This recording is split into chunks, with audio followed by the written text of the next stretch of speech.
அதாவது ஒரு சில சமயங்களில் நாம் பண்ணுற ஒரு சில விஷயங்கள் நமக்கு தெரியாமலே பல பிரச்சனைகளை நம்ம கொண்டு விடும். அதுபோல் தேவையில்லாமல் இப்போ தீபனுமே பல பிரச்சனைகளில் சிக்கி இருக்கிறாங்க. பேசாமல் வீட்டில் இருந்திருந்தாங்க அப்படின்னு சொன்னால் அவங்களுக்கு எந்த ஒரு நிலைமை வந்திருக்காது. அட்லீஸ்ட் அந்த ஃபோன் கால் அட்டன் பண்ணாமலே இருந்திருக்கலாம். இப்போ விஜயை பார்த்துட்டு போகலாம், வெண்பாவை பார்த்துட்டு போகலாம் அப்படிங்கிற மாதிரி தான் ஐஸ்வர்யா தீபன் 2 பேருமே வந்திருக்கிறாங்க. இந்த சூழ்நிலையில் நலம் விசாரிச்சுட்டு இருக்கிறாங்க. அப்போ தான் தீபிகா கால் பண்ணுறாங்க. மல்லியுமே வெளியில் போனவங்களுமே வந்துடுறாங்க. சரி, வெண்பா எப்படி இருக்கிறாங்க அப்படிங்கிற விஷயத்தோட கேட்டுட்டு விட்டு இருந்திருக்கலாம், வீட்டில் போய் தெளிவாக பேசியிருந்திருக்கலாம். ஆனால் தீபிகா கேட்டுக்கிட்டாங்க அப்படிங்கிறதால எனக்கு ரொம்ப குற்ற உணர்ச்சியாக இருக்குது. நான் தான் வெண்பாவை கடத்தினதுக்கு காரணமாக இருந்தேன். உங்ககிட்ட வேணால் சொல்லாமல் இருந்திருப்பேன். ஆனால் என் மனசு எவ்வளோ கஷ்டப்பட்டது தெரியுமா அப்படிங்கிற மாதிரி சொல்கிறப்ப தான் தீபன் அதெல்லாம் ஒன்றும் பிரச்சனை இல்லை, அதான் நீ மனசு மாறிட்டல, அதுவே போதும் அப்படிங்கிற மாதிரி சொல்லிட்டு இருக்கிறாங்க. இந்த விஷயத்த மல்லி கேட்டதால் மல்லி உடனே விஜய் கிட்ட போய் சொல்லிடுறாங்க.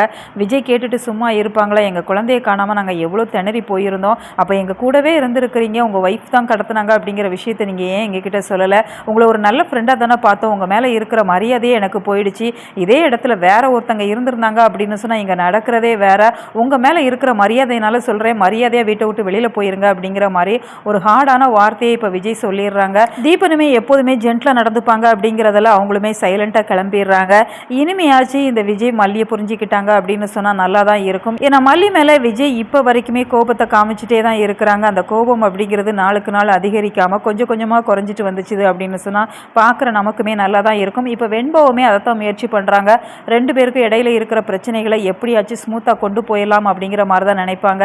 ஆனால் வெண்பா இன்றைக்கான எபிசோடில் ஒரு வார்த்தை சொல்லியிருந்தாங்க. மல்லியை பார்த்து தாய்க்குலமே சீக்கிரமாக வீட்டுக்கு வாங்க அப்படிங்கிற மாதிரி 2 தடவை சொல்லியிருப்பாங்க. அந்த வார்த்தையை கேட்குறப்பவே உண்மையாகவே ரொம்ப ரொம்ப ஃபன்னாக இருந்தது.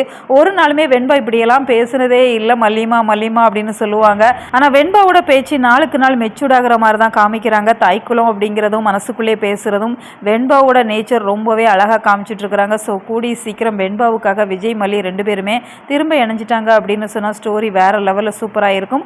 உங்களோட கருத்துக்களை மறக்காமல் கமெண்ட் பாக்ஸில் தெரியப்படுத்துங்க. மேலும் இது போன்ற வீடியோக்களுக்கு நம்ம சேனலை சப்ஸ்கிரைப் பண்ணுங்கள்.